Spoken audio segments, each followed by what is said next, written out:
Je m'appelle Rachel, j'ai 30 ans, et le mois dernier, ma famille m'a littéralement piégé avec une intervention d'urgence à propos de l'échec de ma start-up technologique. Mon père m'a comparé à ma sœur, parfaite, pendant que les autres membres de la famille acquiesçaient silencieusement, comme s'il assistait à mon procès. J'étais prête à m'effondrer sous le poids de leur jugement, quand soudain, le téléphone de ma mère a vibré. Une notification du Wall Street Journal venait de tout changer. Vous êtes-vous déjà senti jugé avant même que quelqu'un ne prenne le temps de comprendre ce que vous êtes en train de construire? C'est exactement ce qui m'est arrivé. Ma famille avait organisé une intervention pour discuter de mon échec supposé, quelques instants à peine avant qu'une notification du Wall Street Journal ne bouleverse complètement la situation. Index revers pointant vers la droite blanc. Dites-moi, d'où regardez-vous cette vidéo? Partagez votre localisation dans les commentaires. Signe pouce vers le haut. N'oubliez pas de liker cette vidéo et abonnez-vous pour rejoindre notre communauté de rêveurs et de bâtisseurs. Parce que parfois, les plus grandes percées arrivent juste au moment où tout le monde a cessé de croire en vous. Grandir dans la famille Bennett, c'était avoir une définition très stricte de la réussite. Mon père, Grégory, un chirurgien cardio-thoracique, et ma mère, Diana, professeure titulaire en économie, avaient établi un environnement où réussir n'était pas une option, c'était une exigence. Nos dîners tournaient autour des réussites académiques, des promotions professionnelles, et de trajectoires soigneusement tracées vers une réussite classique et bien rassurante. Dès mon plus jeune âge, j'ai commencé à penser différemment. Alors que ma sœur Émilie suivait les instructions de ses projets scientifiques à la lettre, moi, je préférais tout réimaginer. Quand j'ai proposé une approche complètement différente pour le projet de la foire scientifique en CM2, mon père a souri poliment et m'a dit: « Rachel, parfois, la voie classique est la meilleure. » Puis il a ajouté: « Regarde à quel point le projet d'Émilie a bien fonctionné quand elle a suivi les consignes. » Cette phrase allait devenir un refrain familier durant toute mon enfance. Ma créativité était perçue comme un défaut, jamais comme une force. Et pourtant, malgré mon esprit non conventionnel, j'ai excellé dans les études. J'ai été diplômé avec mention de Stanford, en double spécialisation, informatique et ingénierie biomédicale. Mes parents étaient fiers comme jamais, me voyant déjà intégrer Google, Apple ou, pourquoi pas, suivre les traces de mon père en médecine. Le chemin semblait tout tracé, rejoindre une entreprise prestigieuse, gravir les échelons, obtenir une stabilité, de la reconnaissance, et briller dans un domaine établi. Et c'est ce que j'ai fait, pendant 2 ans. J'ai décroché un poste convoité dans une grande entreprise tech, travaillant sur des projets en lien avec la santé. Le salaire était excellent, les avantages sociaux généreux, et mes parents avaient enfin quelque chose de concret à raconter au club de golf. Rachel travaille chez Technolif, elle développe des algorithmes pour le secteur médical, disait ma mère, évitant soigneusement de mentionner que, moi, je m'éteignais peu à peu à l'intérieur. Le point de rupture est arrivé lors d'un projet où j'ai vu de mes propres yeux la souffrance de patients atteints de maladies rares, luttant pour trouver les bons spécialistes ou les bons essais cliniques. Les systèmes en place étaient fragmentés, vétustes, inefficaces. Des gens mouraient littéralement, pris dans des labyrinthes bureaucratiques.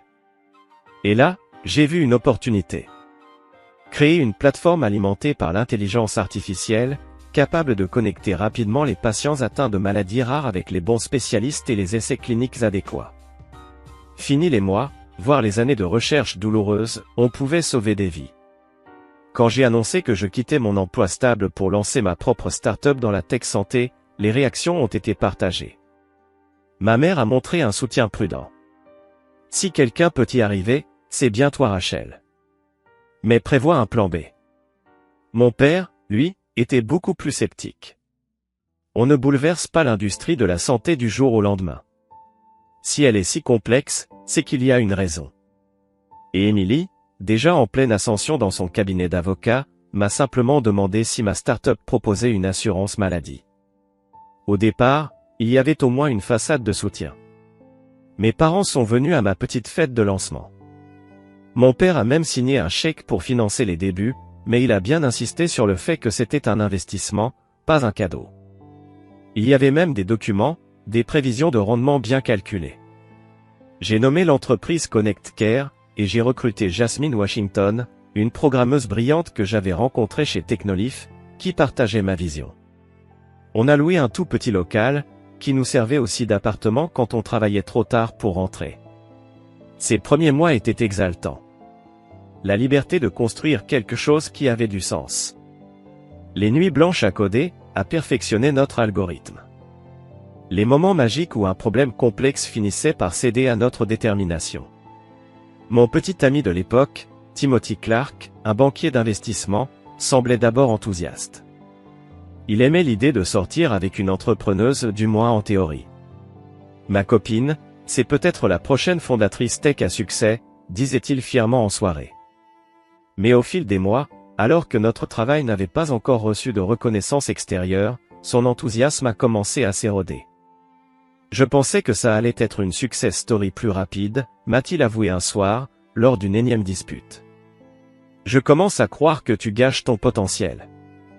La première année a été difficile, mais je m'y attendais.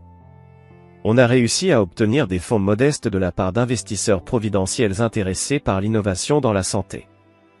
Et surtout, nous avons construit notre toute première version de la plateforme. Et ainsi, nous avons commencé une phase de bêta-test avec un petit groupe de patients. Les retours étaient prometteurs. Nous tissions des liens qui apportaient une aide concrète à des personnes en détresse. Mais malgré tout, la rentabilité semblait toujours hors de portée, et les obstacles réglementaires surgissaient à chaque tournant. Dès la deuxième année, les fissures ont commencé à apparaître. 2 levées de fonds majeures ont échoué à la dernière minute. Notre algorithme, aussi ambitieux soit-il, avait besoin de sérieuses améliorations pour pouvoir gérer la complexité des maladies rares et les apparier correctement avec les essais cliniques appropriés. Et le paysage réglementaire s'est révélé encore plus impitoyable que ce que nous avions imaginé. Puis Timothy est parti. Il m'a dit qu'il avait besoin de quelqu'un de plus stable dans sa vie. Le soutien initial de ma famille s'était alors transformé. D'abord en inquiétude. Puis en critique. Les dîners du dimanche prenaient des allures d'interrogatoire sur nos dépenses mensuelles et nos taux d'acquisition d'utilisateurs. Les fêtes de fin d'année. C'étaient des réunions de conseil d'administration improvisées où mes proches, qui ne savaient même pas ce qu'était une API, se permettaient néanmoins de décortiquer et remettre en question notre modèle économique. Émilie, ma sœur, grimpait tranquillement les échelons dans son cabinet d'avocat, incarnant une réussite évidente et très visible. Émilie vient d'acheter un appartement en plein centre-ville, glissait ma mère pendant que je mangeais encore des nuits instantanées dans l'appart que je partageais avec 2 colocataires. Ce que ma famille ne voyait pas, c'étaient les petites victoires que nous accumulions discrètement. Une avancée majeure dans notre algorithme qui avait amélioré la précision de 37%. Un programme pilote réussi dans un hôpital de taille moyenne à Chicago. Des résultats prometteurs d'un essai clinique où notre plateforme avait permis à des patients d'accéder à des traitements qui changeaient leur vie. Jasmine et moi, on savait qu'on tenait quelque chose d'important. Si seulement on pouvait obtenir un peu plus de temps, un peu plus de ressources, pour le prouver. Mais les dîners familiaux devenaient chaque fois plus pénibles à mesure que Connect Care luttait pour trouver un équilibre stable. Tous les dimanches, dans la grande maison coloniale de mes parents, en banlieue, je me préparais mentalement à l'inévitable question. Alors, comment va ta petite start-up ? Demandait mon père, insistant bien sur le mot petite, le rendant presque ridicule.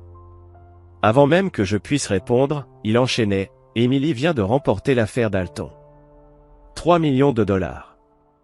Ma sœur baissait les yeux avec une modestie feinte, mais je ne manquais jamais le léger sourire en coin qui trahissait sa fierté. Émilie, mon aînée de 3 ans, avait toujours été l'enfant modèle. Son parcours ? Parfaitement linéaire. Major de promo à Yale, stage auprès d'un juge fédéral, et aujourd'hui ascension fulgurante chez Sullivan & Morgan, l'un des cabinets les plus réputés de Boston. Thanksgiving fut particulièrement cruel. Tandis que les assiettes de dinde et de sauce au canneberge passaient de main en main, Patricia se tourna vers moi, feignant l'inquiétude. « Tu fais toujours ce truc avec les ordinateurs, ma chérie. J'ai vu qu'il recrutait à l'hôpital Mass General. Poste administratif. Très stable. Et d'excellents avantages. » Je pris une grande inspiration et répétai, une énième fois. Je construis une plateforme de santé qui connecte les patients atteints de maladies rares avec des spécialistes et des essais cliniques. On avance vraiment. Tonton Franck ne put s'empêcher d'ajouter. Mais, vous faites vraiment de l'argent? La table éclata de rire. Moi, je me contentais de pousser mes pommes de terre dans l'assiette. Le moment culminant? Noël. Émilie annonça sa promotion au poste d'associé. Des flûtes de champagne apparurent comme par magie. Mon père se leva pour un discours qui fit monter les larmes aux yeux de ma mère. Ta mère et moi avons toujours su que tu étais destiné à accomplir de grandes choses, déclara-t-il en levant son verre vers Émilie. Tu nous as rendus si fiers en choisissant l'excellence, et en la poursuivant jusqu'au bout. J'applaudis comme tout le monde. Et même si je ressentais une joie sincère pour ma sœur, je ne pouvais ignorer le sous-entendu. Puis mon père planta son regard dans le mien, de l'autre côté de la table, et ajouta. Et Rachel, on est sûr que toi aussi tu trouveras ta voie, quand tu seras prête à devenir sérieuse. Janvier apporta une nouvelle crise. Notre serveur principal tomba en panne, rendant notre plateforme inaccessible pendant 3 jours critiques. Résultat, nous perdîmes un partenariat potentiel avec un hôpital de recherche. Notre compte en banque fondait à vue d'œil. L'avenir de notre petite équipe de 5 personnes devenait incertain. Après avoir épuisé toutes les autres options, j'avalai ma fierté et appelai mon père. Nous nous sommes rencontrés dans son country club. Il sirotait son scotch avec un détachement presque clinique, m'écoutant exposer ma demande.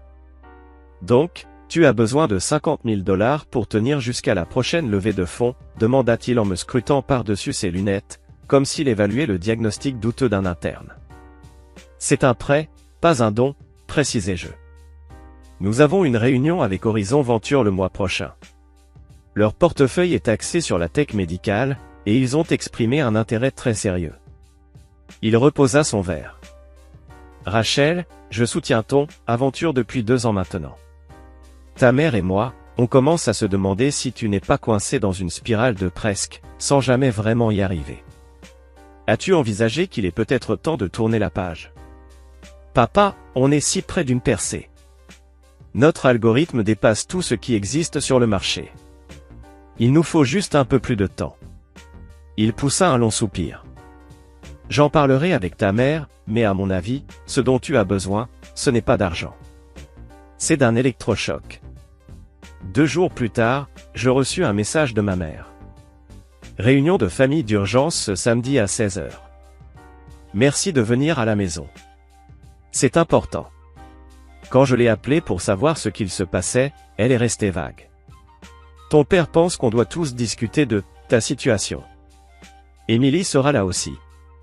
Ce soir-là, je suis resté tard au bureau, travaillant sur des ajustements à notre algorithme. À 2 h du matin, j'ai eu une percée, notre précision atteignait désormais presque 95% pour certaines maladies rares. J'ai envoyé un message à Jasmine. Elle m'a immédiatement appelé, malgré l'heure. Rachel, c'est peut-être enfin ça. Sa voix tremblait d'excitation. Avec cette amélioration, on va enfin pouvoir démontrer un véritable impact clinique, à grande échelle. Je le savais. Je le sentais.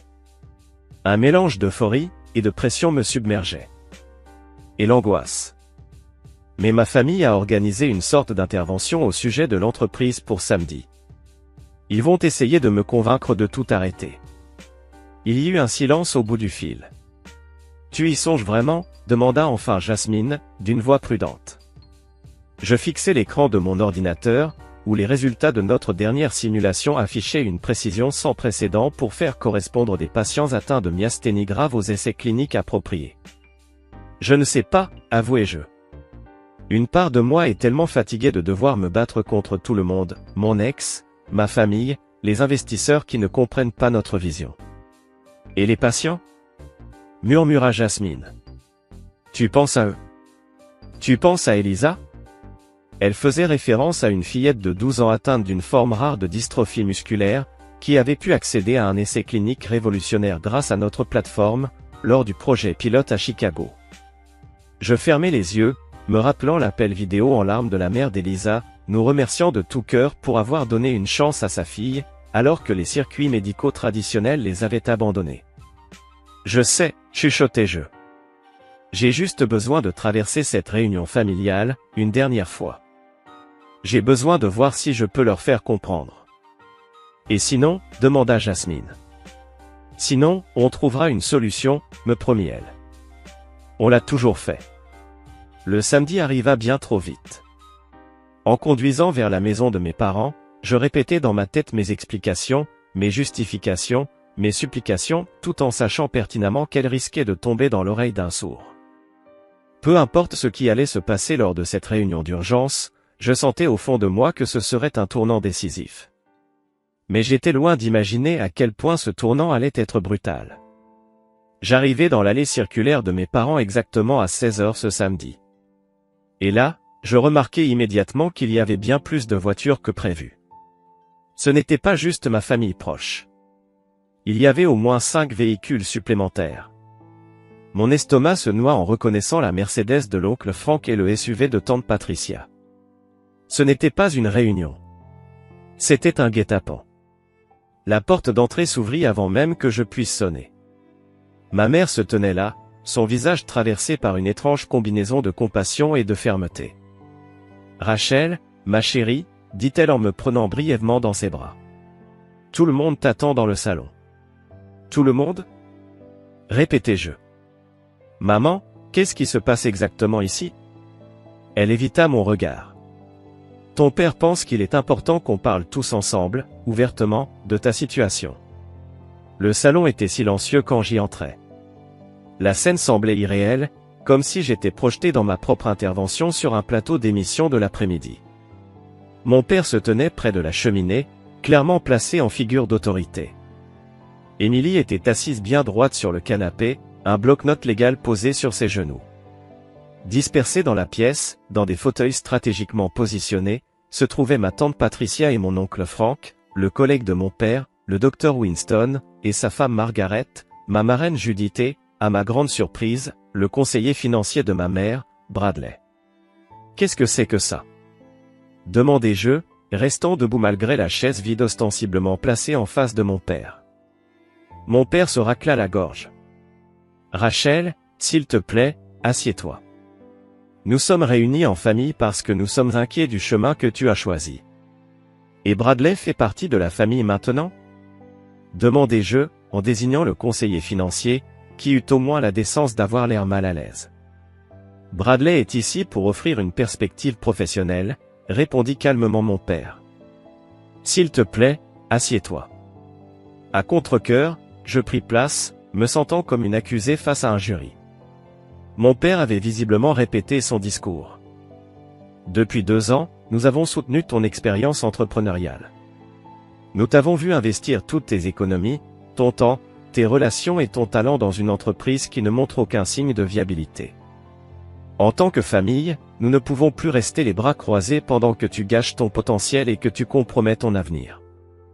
L'oncle Frank hocha vigoureusement la tête.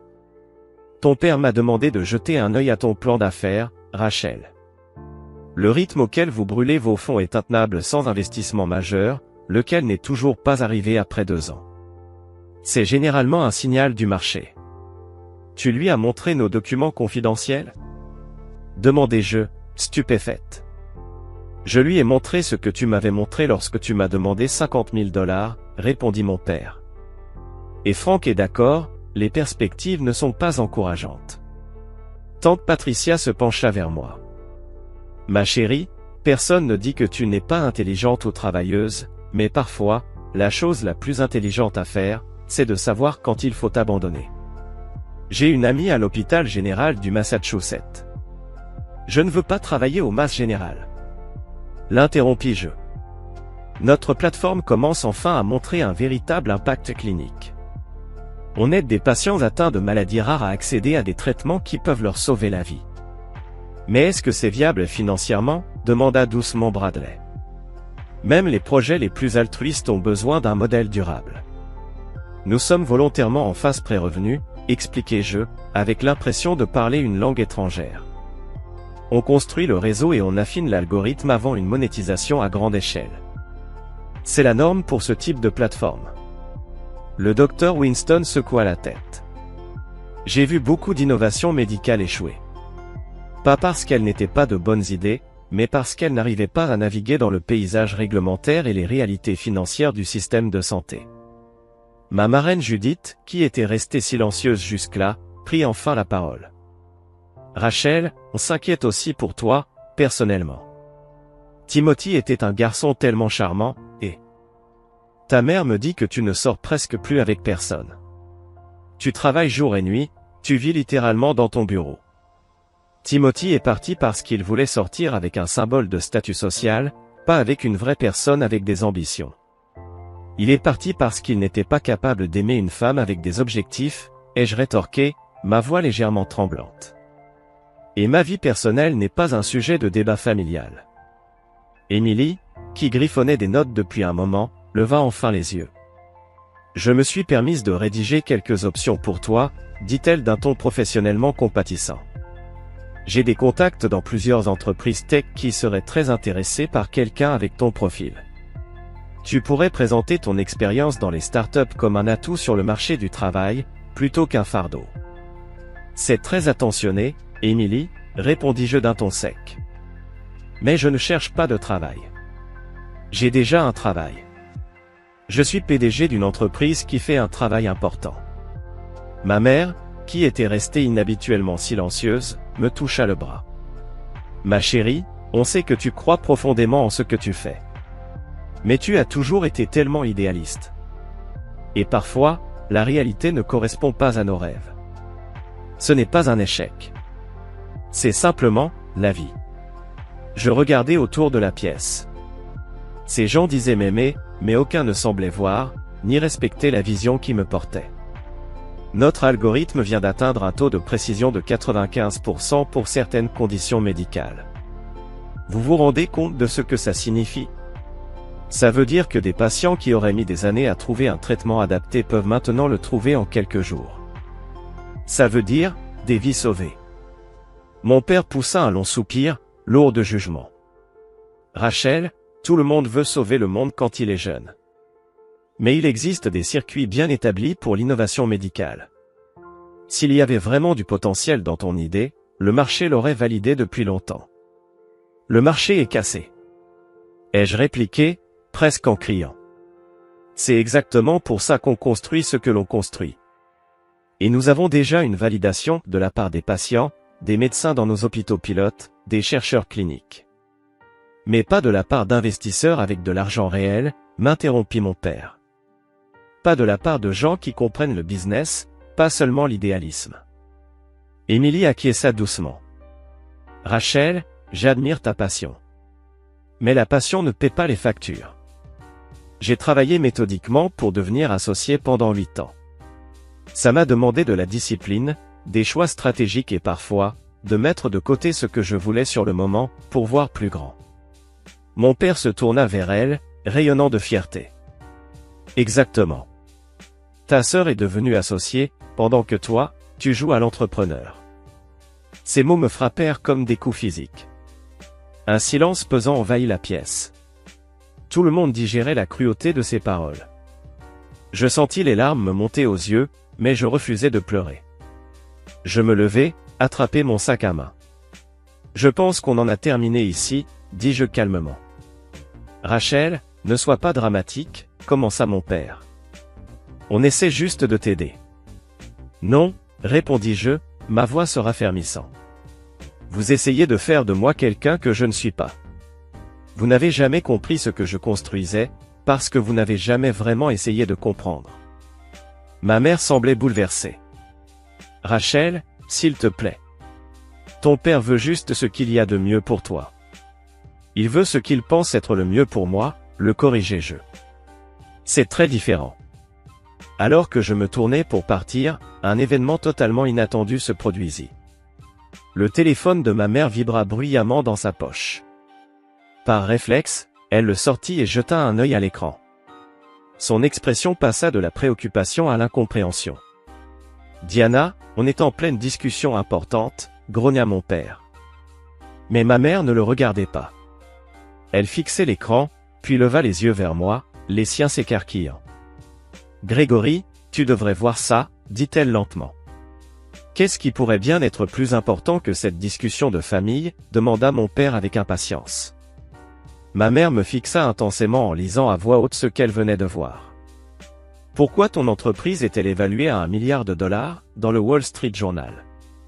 Le temps s'arrêta. Tous les regards se tournèrent vers moi, mêlant incompréhension et incrédulité. Quoi? Parvins-je à murmurer. Ma mère baissa à nouveau les yeux sur son écran, clignant des yeux à répétition. Alerte du Wall Street Journal, la start-up de santé Connect Care est évaluée à $1 milliard et serait temps pour parler pour une acquisition par Pharmax Global.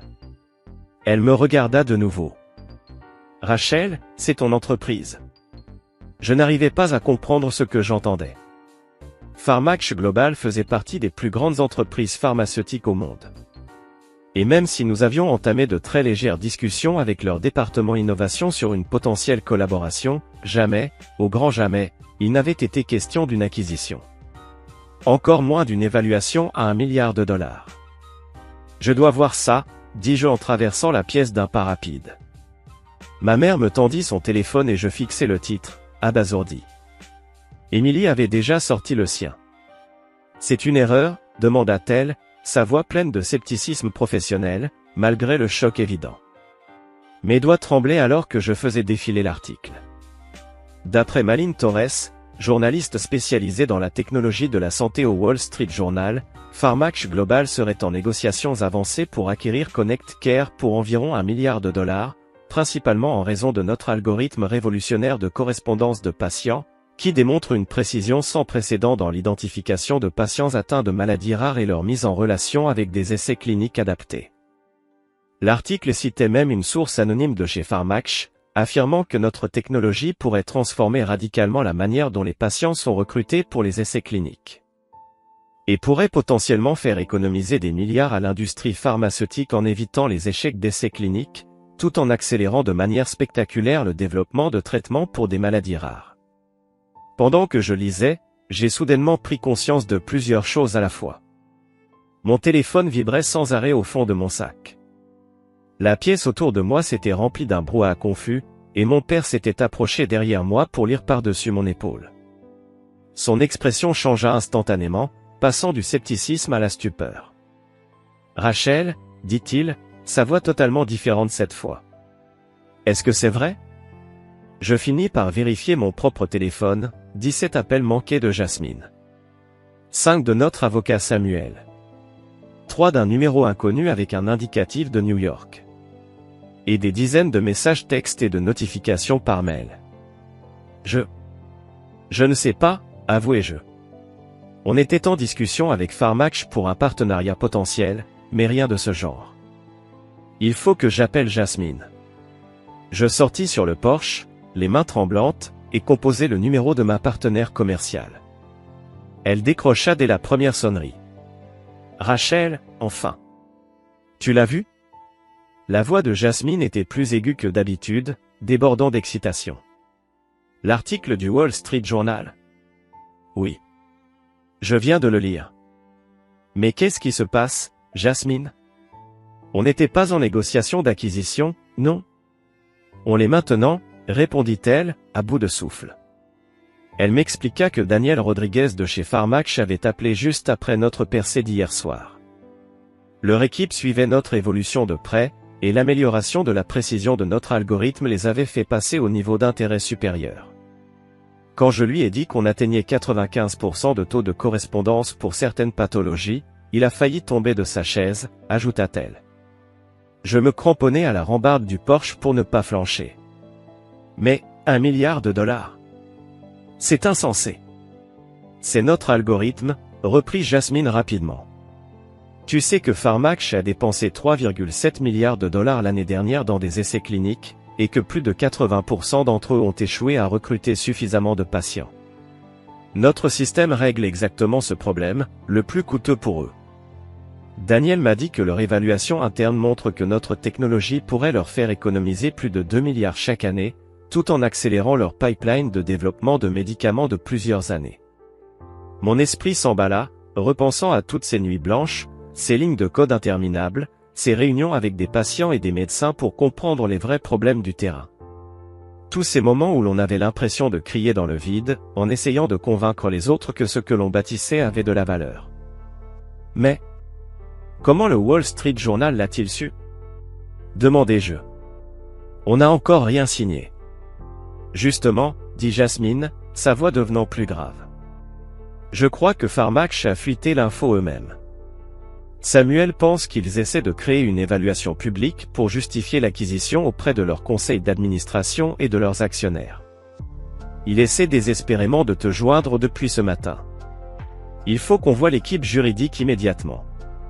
Je jetai un coup d'œil à l'intérieur par la fenêtre. Toute ma famille était rassemblée autour du téléphone d'Emily, visiblement en train de lire l'article au complet. Je suis chez mes parents, dis-je. Ils avaient organisé une intervention familiale pour me convaincre de fermer l'entreprise. Il y eut un silence au bout du fil. Tu plaisantes? Souffla Jasmine. J'aimerais bien, répondis-je avec un rire nerveux. Mon père vient juste d'annoncer à tout le monde que ma sœur était devenue associée, pendant que moi je joue à l'entrepreneur. Et c'est là que ma mère a reçu la notification. Oh mon Dieu, murmura Jasmine. En vrai, le timing est parfait. Malgré tout, je souris. Oui, c'est vrai. Puis je redevins sérieuse. Je vais au bureau tout de suite. Appelle Samuel et dis-lui que j'y serai dans 30 minutes. Quand je revins dans le salon, l'ambiance avait changé du tout au tout. Mon père était penché sur son téléphone, visiblement en train de lire l'article à son tour. Émilie expliquait ce que sont les licornes de la tech à notre tante et notre oncle.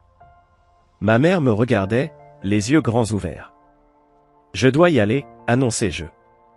Il y a une situation urgente que je dois gérer avec mon équipe. Mon père leva les yeux. Rachel, pourquoi ne nous as-tu pas dit que ton entreprise était en discussion avec Farmax Global? Parce qu'on n'était pas en négociation d'acquisition, jusqu'à aujourd'hui, répondis-je honnêtement. Et même nos discussions de partenariat étaient sous NDA. Accord de non-divulgation, traduisit Emily pour tout le monde, inutilement. Bradley, le conseiller financier qui, quelques minutes auparavant, s'apprêtait à expliquer pourquoi mon entreprise était vouée à l'échec, s'avança soudain, main tendue. Félicitations, Rachel. C'est un accomplissement exceptionnel. Je ne lui serrai pas la main. Merci, mais je dois vraiment partir. Bien sûr, répondit mon père rapidement. C'est manifestement un sujet important. On ne voulait pas te retenir pour quelque chose d'aussi crucial. L'ironie de la situation était presque trop grande à supporter.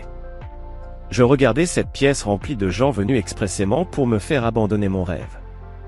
En fait, c'est précisément pour ça que vous étiez tous réunis, dis-je à voix basse. Mon père parut enfin mal à l'aise. Rachel, on était inquiets. On n'avait pas toutes les informations.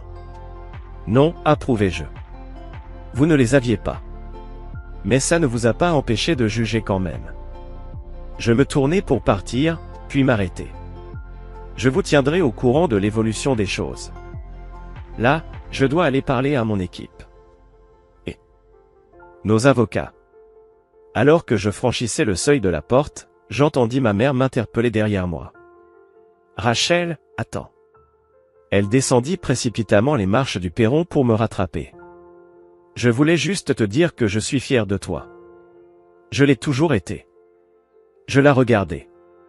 Dans ses yeux, je vis une sincérité indéniable. Mais je ne pus m'empêcher de me souvenir de son silence, ce silence pesant, lorsqu'elle avait laissé mon père minimiser mon travail comme si ce n'était qu'un passe-temps. Merci, maman, répondis-je simplement, incapable à ce moment-là de démêler les émotions contradictoires qui bouillonnaient en moi.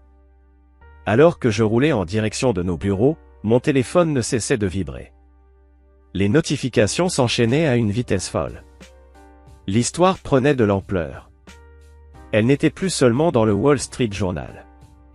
TechCrunch, Bloomberg, tous les grands médias s'y mettaient. En une heure, le trafic sur notre site web avait explosé de 3000%. Je repensais à toutes ces nuits de doute, à ces moments où je me demandais si je faisais fausse route, si les autres avaient raison, si je n'étais qu'une idéaliste naïve gaspillant son potentiel. Je pensais à Timothy, me quittant parce qu'il avait besoin de quelqu'un de plus stable. Je pensais à la voix méprisante de mon père lorsqu'il parlait de ma petite start-up. Et puis, je pensais à Elisa. Cette fillette de 12 ans qui avait pu accéder à un essai clinique révolutionnaire grâce à notre plateforme. Je pensais à Jasmine, qui n'avait jamais cessé de croire en notre vision, même lorsque les investisseurs nous tournaient le dos. Je pensais à la percée que nous avions réalisée la veille au soir, sans savoir que cela allait déclencher un véritable raz-de-marée médiatique. Je pris alors conscience que ma vie était sur le point de changer. Radicalement. Et de manière assez ironique, ce bouleversement survenait à peine quelques heures après que ma famille ait organisé une intervention pour parler de mon prétendu échec. Les 48 heures suivantes furent un tourbillon de réunions d'urgence, de visioconférences, de vols réservés à la hâte. Notre minuscule bureau se transforma en véritable salle de commandement. Nous avions fait venir nos avocats, nos conseillers financiers, les membres clés de l'équipe. Tous réunis pour gérer cette soudaine tempête médiatique autour de Connect Care. Lors de notre premier appel avec Daniel Rodriguez de Pharmax, il confirma ce que Jasmine m'avait déjà soufflé, ils étaient intéressés par une acquisition. Même s'ils n'avaient pas prévu que l'information fuite de manière aussi spectaculaire, précisa-t-il. Leur équipe juridique gérait la crise, mais maintenant que le chat était sorti du sac, ils voulaient accélérer les discussions. Votre timing est parfait, déclara Daniel lors de la visioconférence. Sans votre percée algorithmique, ce n'était pas envisageable. Mais ce matin, notre équipe de recherche clinique a validé vos résultats. C'est exactement ce que nous cherchions. Dimanche soir, nous avions un premier projet de lettre d'intention entre les mains. Pharmax proposait une acquisition potentielle à hauteur de 950 millions de dollars en espèces et en options d'achat d'actions. Samuel, notre avocat, releva immédiatement un point. C'est en dessous du milliard évoqué dans les médias. C'est une stratégie classique. Ils testent vos réactions, pour voir si la soudaine notoriété vous est montée à la tête. Ils savent que la technologie vaut plus, surtout avec la valorisation perçue qu'offre cette médiatisation. Cette nuit-là, Jasmine et moi passâmes des heures à décortiquer chaque ligne de la proposition. Ses yeux étaient rougis par le manque de sommeil, mais son esprit restait lucide. Ce n'est pas qu'une question d'argent, me dit-elle.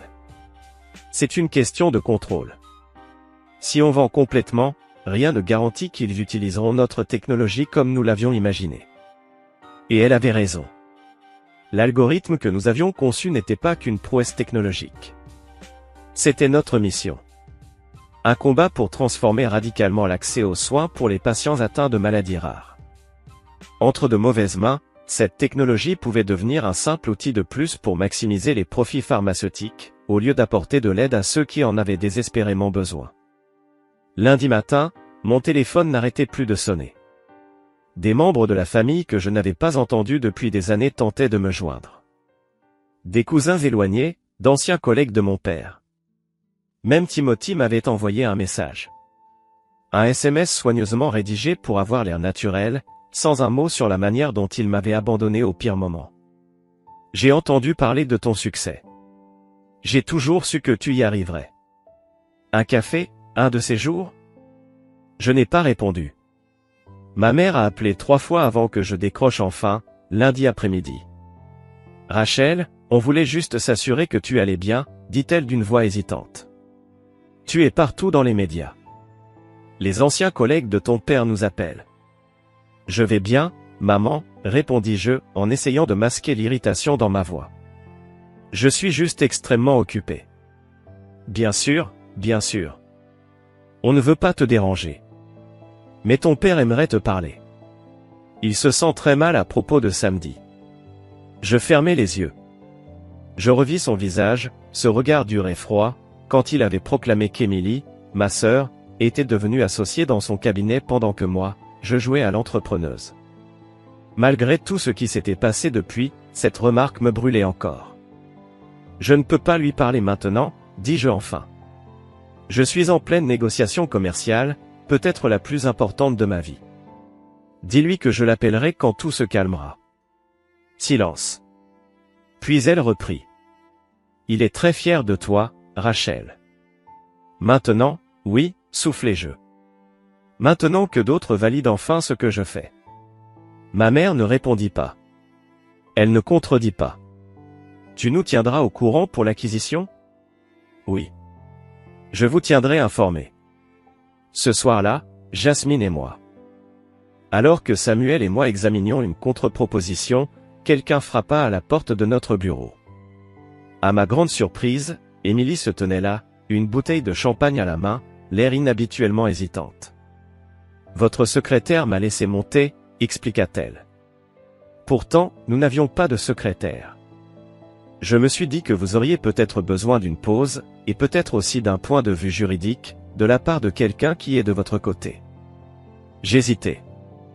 La blessure causée par son rôle dans l'intervention familiale était encore vive. J'ai apporté du bon champagne, ajouta-t-elle en soulevant la bouteille. Du Dom Pérignon, rien que pour un niveau partenaire d'affaires. Malgré moi, je souris. Entre. Émilie s'assit avec nous pendant les 3 heures suivantes. Avec l'œil acéré d'une avocate d'affaires expérimentée, elle passa en revue les conditions proposées par Pharmax. Elle pointa plusieurs clauses qui auraient limité notre implication future avec la technologie après le rachat. Si le fait de conserver le contrôle sur la technologie de pointe que vous avez créée vous tient à cœur, dit-elle en nous regardant Jasmine et moi à tour de rôle, alors vous devriez plutôt négocier une structure de partenariat. Pas une acquisition complète. Laissez-les obtenir une licence de la technologie pendant que vous en conservez la propriété et la supervision. Jasmine me lança un regard, les sourcils levés. C'est brillant, dit-elle. Cela signifierait moins d'argent immédiatement, nous avertit Émilie. Mais potentiellement beaucoup plus de contrôle et une valeur à long terme plus élevée, si la technologie fonctionne aussi bien que vous le pensez. Je fixai ma sœur, la voyant soudain sous un nouveau jour. Pourquoi fais-tu ça pour nous? Émilie posa son verre de champagne. Parce que j'avais tort, dit-elle simplement. J'ai adopté le point de vue de papa sans vraiment comprendre ce que vous construisiez. Et parce que tu es ma sœur, et que je ne veux pas que tu te fasses avoir dans le plus gros accord de ta vie, juste parce que les acquisitions tech, c'est ma spécialité. Le lendemain matin, nous présentâmes une contre-proposition à Pharmax, un partenariat stratégique au lieu d'un rachat, avec une structure de licence qui nous fournirait immédiatement des capitaux tout en nous permettant de conserver le contrôle de la technologie principale et de sa mise en œuvre. À notre grande surprise, Daniel Rodriguez ne rejeta pas l'idée immédiatement. Laissez-moi soumettre cela au conseil d'administration, dit-il. Ils étaient intéressés par un rachat pour la simplicité de la structure, mais votre technologie est suffisamment unique pour qu'ils envisagent d'autres options. Le mercredi après-midi, mon père apparut à notre bureau. Il se tenait maladroitement dans la salle d'attente, hors de son élément parmi les murs blancs recouverts de code et les jeunes programmeurs courant partout. « Rachel, dit-il lorsque je sortis de mon bureau, pourrions-nous parler en privé ?» Je le conduisis dans une petite salle de réunion et fermai la porte. Un instant passa, silencieux. « Je te dois des excuses, dit-il enfin. Je me suis trompé, à propos de ton entreprise, de ta vision. » Oui, tu t'es trompé, répondis-je sans adoucir mes mots. Il hocha la tête, acceptant. J'ai passé ma carrière à travailler dans des systèmes bien établis. Quand tu parlais de révolutionner l'appariement dans le secteur de la santé, je ne pouvais pas le voir, parce que je n'ai connu que les chemins traditionnels. Mais j'ai lu ce que tu as construit. C'est remarquable. De la part de mon père, ces mots étaient immenses. Merci, dis-je simplement. Il hésita. Ta mère et moi, nous avions peur pour toi. Le monde des startups est tellement incertain. On a vu à quel point tu travailles dur, avec peu de résultats visibles. Mais c'est comme ça que fonctionne l'innovation, papa, lui expliquai-je. Il y a une longue période de développement, de tests, où tout semble figé de l'extérieur. Puis, soudainement, tout bascule. Il acquiesça lentement. Je commence à comprendre. Je veux juste que tu saches que, peu importe ce qu'il advient avec Pharmax, je suis fier de ce que tu as créé. Ces mots que j'avais attendus si longtemps, résonnaient désormais avec une douceur teintée d'amertume. J'apprécie, dis-je. Mais j'aurais aimé que tu sois fier du travail en lui-même, pas seulement de la valorisation ou de la reconnaissance publique. Mon père baissa les yeux vers ses mains. C'est juste. J'ai encore beaucoup à apprendre sur la façon dont je mesure la réussite. Il releva la tête. Pour ce que ça vaut, je pense que tu devrais garder le contrôle de ta technologie. De ce que j'ai compris de ta plateforme, elle peut aider énormément de patients. Il ne faudrait pas que cela soit dilué dans une acquisition d'entreprise. Quand il partit, je ressentis une avalanche d'émotions mêlées, une forme de justification, des blessures toujours présentes, mais aussi les premiers pas hésitants vers une nouvelle compréhension entre nous. Ce soir-là, Pharmax revint avec sa réponse. Ils acceptaient une structure de partenariat, avec un paiement initial de 500 millions de dollars pour des droits exclusifs de licence, ainsi que des incitations liées à la performance, qui pourraient dépasser l'offre initiale de rachat. Mais surtout, ConnectCare conserverait la propriété de notre technologie centrale, avec des garanties contractuelles sur la façon dont elle serait utilisée. Jasmine et moi nous regardâmes à travers la table de conférence. « Qu'est-ce que tu en penses ?» demanda-t-elle. Je pensais à tout ce que nous avions construit. À tout ce que nous avions sacrifié. Je pensais à l'intervention familiale, et au retournement incroyable qui avait suivi. Je pensais aux patients comme Elisa, qui avaient besoin que notre technologie atteigne son plein potentiel. Je pense que ce que nous avons bâti est trop important pour être entièrement vendu, dis-je enfin. Je pense que nous devons accepter cette offre de partenariat.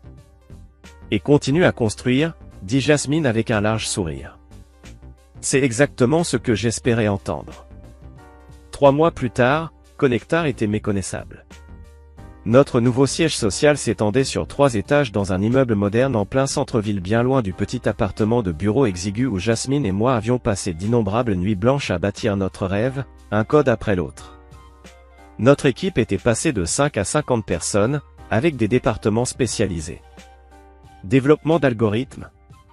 Défense des droits des patients. Partenariat clinique. Conformité réglementaire. Le paiement de 500 millions de dollars pour la licence de Pharmax nous avait immédiatement apporté de la stabilité, tout en nous permettant de garder la propriété et le contrôle de notre technologie. Mais ce partenariat s'était révélé encore plus précieux que ce que nous avions imaginé. Grâce à la portée mondiale de Pharmax et à son expertise réglementaire, notre calendrier de déploiement s'était accéléré de plusieurs années. Et pendant ce temps, notre innovation continuait d'améliorer l'algorithme de mise en relation au cœur de notre solution. Mais ce qui comptait le plus, c'est que nous aidions réellement des patients. Dès les 3 premiers mois après notre lancement élargi, plus de 5000 patients atteints de maladies rares avaient été mis en relation avec des spécialistes appropriés ou intégrés à des essais cliniques prometteurs. Chaque jour, nous recevions des témoignages bouleversants. Des familles qui avaient passé des années à chercher des réponses, et qui trouvaient enfin une voie grâce à notre plateforme. Et sur le plan personnel, les choses avaient aussi radicalement changé. J'avais acheté un bel appartement en ville. Rien d'ostentatoire, mais un vrai chez moi, un endroit confortable et surtout plus un ancien bureau avec un matelas posé au sol. Jasmine, elle, avait remboursé l'hypothèque de ses parents et ouvert des fonds universitaires pour ses nièces et neveux. Nous travaillions toujours aussi dur, mais cette fois, par choix, et non par nécessité désespérée. Ma relation avec ma famille avait évolué plus complexe, certes, mais plus saine aussi. Les dîners mensuels chez mes parents avaient repris. Mais quelque chose avait changé. La dynamique n'était plus la même. « Tu peux me passer les pommes de terre, Rachel ?» me demanda mon père lors d'un dîner en juin. « J'ai lu un article sur votre expansion en Europe. » Impressionnant. « Merci papa, » répondis-je en lui tendant le plat. Notre équipe conformité travaille étroitement avec les autorités sanitaires de l'UE. C'est complexe, mais on progresse. Émilie, ma sœur, qui avait récemment commencé à faire du bénévolat pour des groupes de défense des patients, intervint. Les lois européennes sur la protection des données sont particulièrement strictes. Comment gérez-vous la conformité au RGPD ? La conversation s'orienta alors vers une discussion technique sur les réglementations internationales de santé. Et, pour la première fois, mon père et ma sœur semblaient vraiment intéressés, engagés, curieux, et non pas condescendants ou désintéressés. Ma mère, elle, observait avec un petit sourire discret.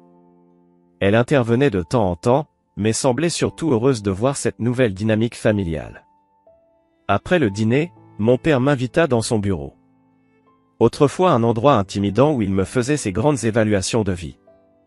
Aujourd'hui, ce lieu avait perdu de sa sévérité. J'ai beaucoup pensé à notre discussion dans ton bureau, dit-il en s'installant dans son fauteuil en cuir. Sur la manière différente de mesurer le succès. Je hochai la tête, en silence, attendant qu'il poursuive. J'ai lu l'histoire d'une patiente à Cleveland qui a accédé à un traitement expérimental via votre plateforme, dit-il. Une petite fille de 7 ans atteinte d'atrophie musculaire progressive, qui avait été refusée dans 3 essais cliniques auparavant. Les médecins estimaient qu'il lui restait moins d'1 an sans traitement. Sophie Richardson, dis-je. Son cas était particulièrement compliqué. Sa variante génétique ne correspondait pas au profil typique. Mais notre algorithme a identifié des modèles subtils qui l'ont orienté vers un essai clinique aux critères d'inclusion plus souples. Mon père resta silencieux un moment. Puis il déclara. C'est ce genre de réussite qui compte, non? Pas juste les valorisations ou les acquisitions. C'est exactement pour ça qu'on a créé Connect Care, répondis-je simplement. Le succès commercial nous permet d'aider plus de patients, mais les patients sont le vrai but. Il hocha lentement la tête. Je commence à mieux comprendre ça. Il se racla la gorge, hésita, puis ajouta. Ton ancien petit ami m'a appelé à l'hôpital la semaine dernière.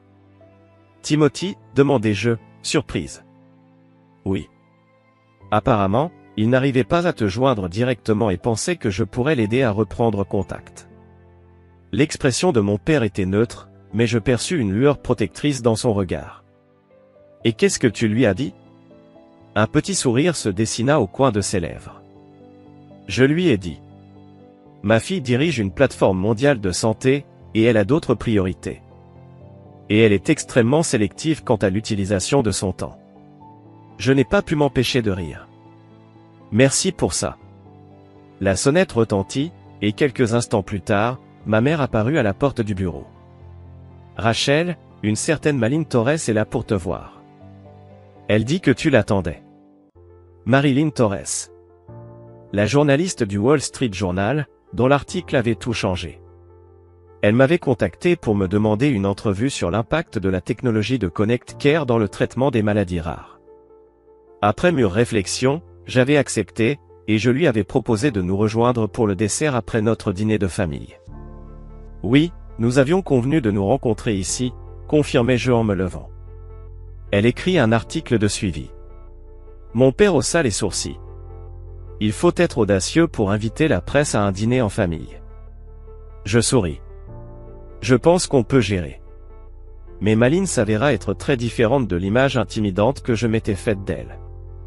La trentaine, des cheveux bouclés, des yeux brillants d'intelligence. Elle posait des questions pertinentes à la fois sur la technologie et sur l'impact humain de notre travail. Ce qui m'a surprise dans votre histoire, dit-elle alors que nous étions installés dans le salon, café en main et une part de tarte aux pommes de ma mère dans l'assiette. C'est la manière dont vous avez gardé le contrôle, plutôt que d'accepter l'offre d'acquisition bien plus élevée. C'est assez rare dans le monde de la tech, surtout pour une fondatrice à sa première entreprise. La technologie que nous avons développée avait un but bien précis, expliquai-je. Nous avions peur que ce but se perde dans le cadre d'une acquisition totale. Rachel a toujours eu des principes, intervint fièrement ma mère. Même enfant. Maline sourit. Et comment ce partenariat fonctionne-t-il en pratique? Mieux que ce que nous avions imaginé, avouai-je. Pharmac apporte des ressources et une portée que nous aurions mis des années à développer par nous-mêmes. Tout en nous permettant de conserver le cœur de notre innovation, ce qui rend notre système si efficace. Puis Maline me regarda droit dans les yeux. Et sur le plan personnel?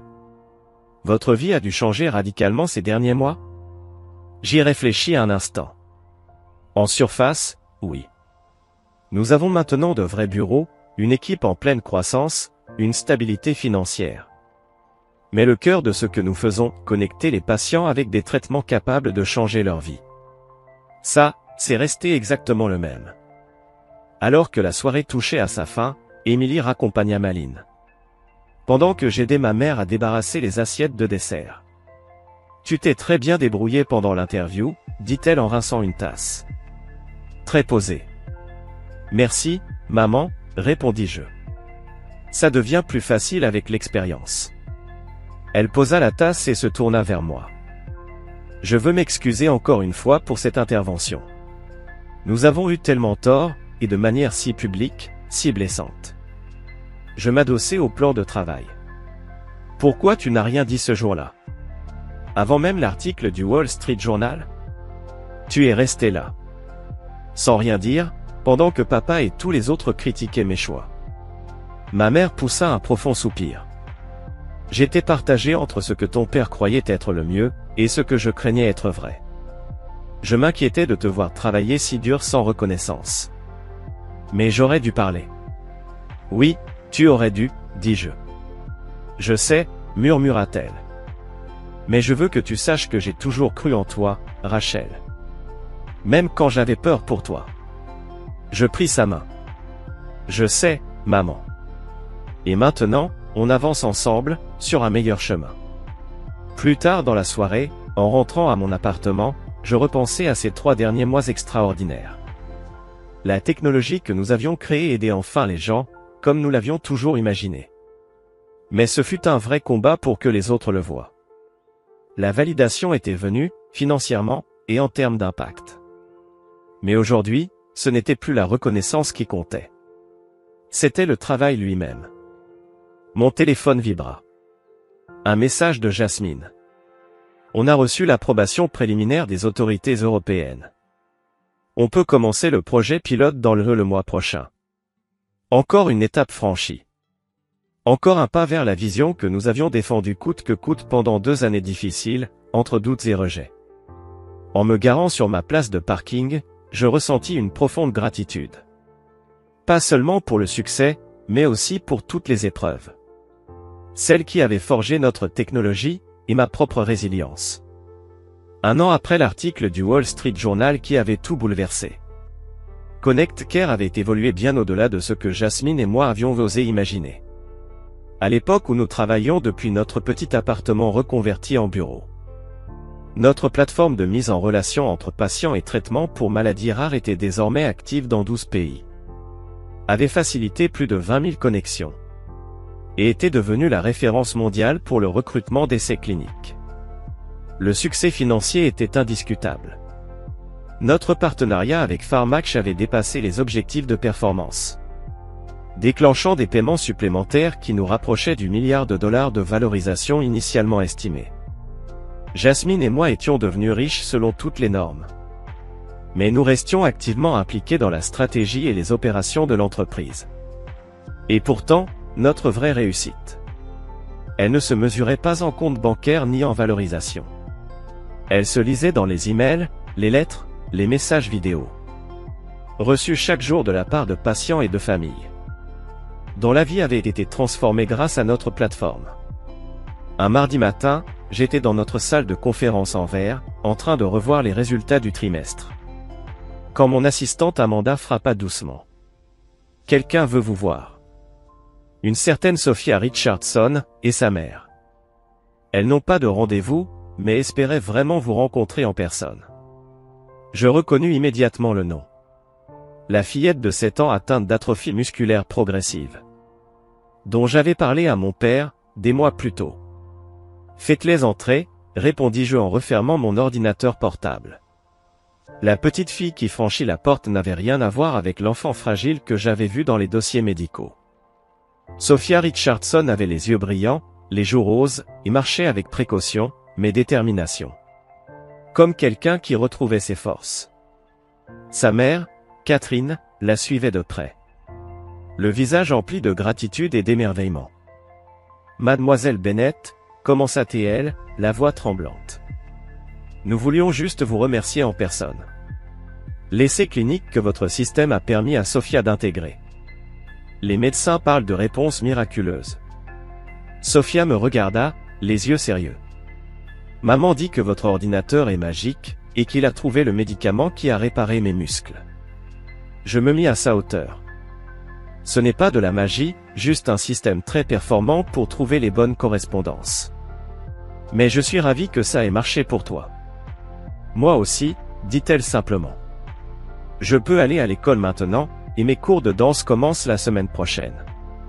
Les Richardson restèrent près d'une heure. Catherine m'expliqua en détail la transformation clinique. Comment la thérapie génique qu'elles avaient obtenue via notre plateforme avait stoppé la progression de la maladie de Sophia. Et commencé à réparer certains dégâts.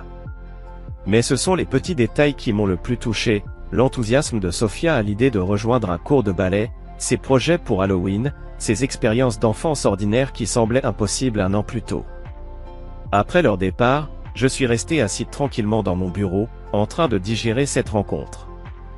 C'était la raison pour laquelle nous avions persévéré à travers 2 années de doutes et de rejets. C'était ce que ma famille n'avait pas réussi à avoir lorsqu'elle s'était réunie pour cette intervention. Mon téléphone a sonné, c'était Émilie. Au cours de l'année écoulée, notre relation avait évolué vers quelque chose de plus fort et d'équitable. Elle avait même contribué à créer une division d'assistance juridique au sein de Connect Care, offrant un soutien pro bono aux patients confrontés à des refus d'assurance et des problèmes d'accès au traitement. « Est-ce qu'on est toujours partant pour dîner ce soir ?» me demanda-t-elle lorsque je décrochai. « Papa présente un prix à l'association médicale, donc ce sera juste nous deux. »« Absolument, » répondis-je. « Je viens de rencontrer Sophia Richardson et sa mère. »« Tu te souviens de cette affaire ? Je t'ai parlé de cette fillette de 7 ans. » C'est incroyable, Rachel. Apporte-moi tous les détails ce soir, je veux tout savoir astérisque. Plus tard, lors d'un dîner dans un restaurant tranquille, je racontai à Émilie la visite des Richardson. C'est extraordinaire ce que tu as construit, dit-elle quand j'eus fini. Pas seulement la technologie, mais tout l'écosystème autour. On a eu de la chance, répondis-je modestement. Non, ce n'est pas de la chance, répondit-elle fermement. C'est ce que papa dirait pour minimiser ce que tu as accompli. Ce n'est pas de la chance, c'est de la vision, de la persévérance, et du courage pour continuer quand tout le monde, y compris ta famille, te disait d'arrêter astérisque. Je souris devant sa franchise. Quand es-tu devenue ma plus grande défenseur ? Probablement au moment où j'ai réalisé à quel point je m'étais trompé, avoua-t-elle. Et te voir naviguer cette année passée avec tant de grâce et de concentration, c'est inspirant, astérisque. Honnêtement, nous avons parlé du programme de mentorat que j'avais récemment lancé pour des femmes entrepreneurs dans le domaine de la technologie en santé. 10 fondatrices prometteuses recevaient des financements, des conseils et un accès à notre réseau. Des ressources qui auraient fait toute la différence lors de nos années difficiles. Je me souviens quand tu nous as annoncé que tu quittais ton travail pour lancer Connect Care, dit Émilie pensivement. Papa était horrifié, mais j'étais secrètement jalouse. Cela me surprit. Jalouse. Tu étais déjà sur la voie pour devenir associée dans un cabinet prestigieux. Exactement, répondit-elle. J'étais sur un chemin tracé par quelqu'un d'autre. Toi, tu créais quelque chose de totalement nouveau, astérisque. Elle but une gorgée de vin. Je n'ai jamais eu le courage de m'écarter du chemin attendu. Il n'est pas trop tard, lui fis-je remarquer. Ton travail avec notre division d'aide juridique a fait une énorme différence pour les patients. Oui, répondit-elle lentement. C'est le travail le plus significatif que j'ai fait, astérisque.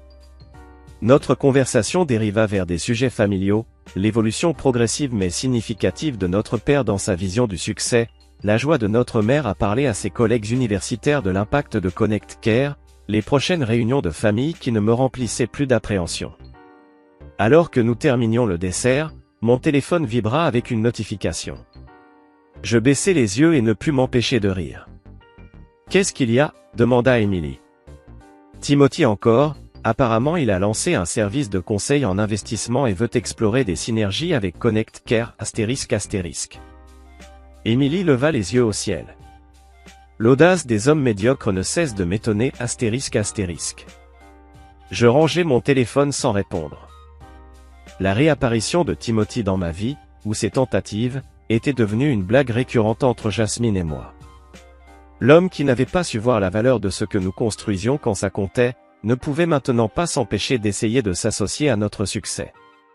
En rentrant à ma voiture après le dîner, je réfléchis au parcours extraordinaire de ces 3 dernières années. La lutte qui semblait parfois si solitaire avait finalement mené à quelque chose de bien plus significatif que le simple succès personnel. Nous avions créé une technologie qui changeait des vies, une culture d'entreprise qui valorisait autant l'innovation que la compassion, et un modèle pour la technologie en santé qui mettait les résultats pour les patients au même niveau que la viabilité économique. L'intervention familiale qui avait été si douloureuse était devenue, rétrospectivement, le tournant qui nous avait propulsés vers une nouvelle phase de croissance et d'impact. Parfois, les moments les plus bas précèdent vraiment les plus grandes avancées. De retour chez moi, debout sur mon balcon surplombant les lumières de la ville, je pensais à toutes les leçons que ce parcours m'avait enseignées. La véritable vision demande le courage de poursuivre ce que les autres ne peuvent pas encore voir. La validation de ceux qui comptent le plus arrive parfois plus tard que prévu, mais notre valeur ne dépend pas de leur reconnaissance. Le succès ne se mesure pas qu'aux résultats financiers, mais aux vies transformées par notre travail. Le chemin de l'innovation significative est rarement droit ou facile. Les moments les plus sombres précèdent souvent la percée. Et, peut-être le plus important, nous devons définir le succès selon nos propres termes, plutôt que d'accepter les définitions limitées des autres ***. Quel rêve poursuis-tu que les autres ne comprennent pas encore? Quelle vision te pousse à avancer malgré les sceptiques ou les critiques? J'aimerais beaucoup entendre vos histoires dans les commentaires ci-dessous. Nous avons tous besoin de rappel que la persévérance compte, surtout lorsque le chemin semble le plus sombre. Si cette histoire vous a touché, merci de liker et de vous abonner pour rejoindre notre communauté de rêveurs, d'innovateurs et de personnes qui refusent d'abandonner leur vision. Et si vous connaissez quelqu'un qui traverse sa propre version d'une intervention familiale sur ses rêves, partagez cette vidéo pour lui rappeler que parfois, la percée est à un instant du découragement. Merci d'avoir regardé, et souvenez-vous, le succès le plus significatif vient souvent après les moments où les autres ont abandonné. I have Ender give. Yeah, make that 50.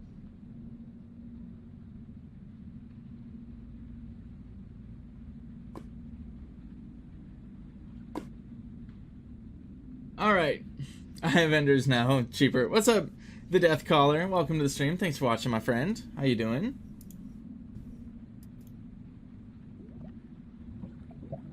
Every touch is the Death Caller. Who's that?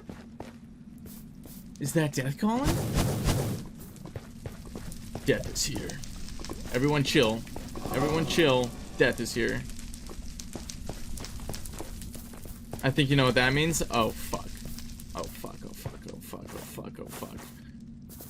Am I about to get wardened?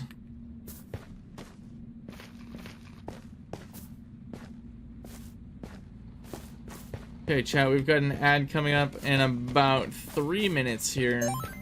Summon B. Oh god, alright. Let me see your B-modes, chat. Yippee! Yippee! Oh my gosh. Boat, boat, boat. Bah. Yes!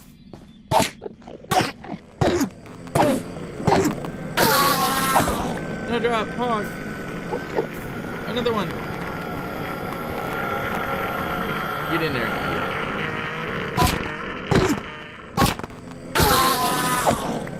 Drop. Let's go.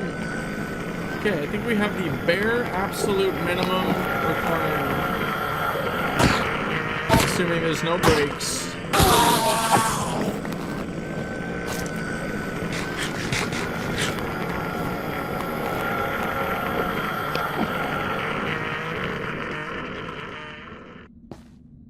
Come on, baby. Come on, baby.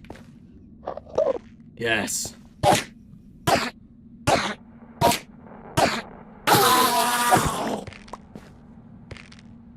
$13, let's go. Okay.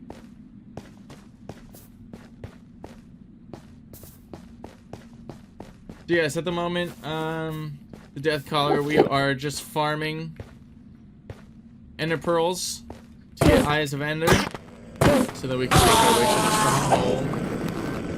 It's been taking me quite a while, but we are getting there. We're at 14. I want, I don't know, a handful more. We'll see how it goes.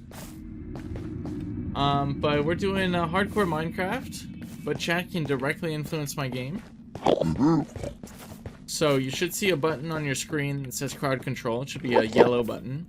If not, you can also do !CC, and that'll give you a link that you can click. And you'll be able to redeem some coins, some free coins. There should be 30 by default. And every 30 minutes you'll be able to redeem another 30 coins. Excuse me, bro. Excellent. You'll be able to use those coins to redeem in-game things. Some of them help me, some of them harm me. It's totally up to you if you want to try to kill me or help me win. We currently have 25 deaths in a row and 0 wins. It's been devastating. But, I persist. I'm unwavered in my endeavor. This freaking game. Despite how bad chat wants me dead, I persist. Oops.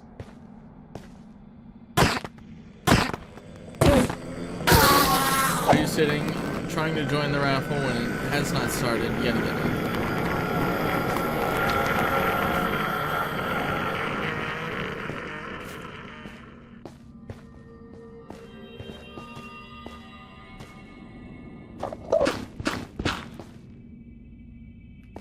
We're in. Okay, we're actually starting to get there, boys.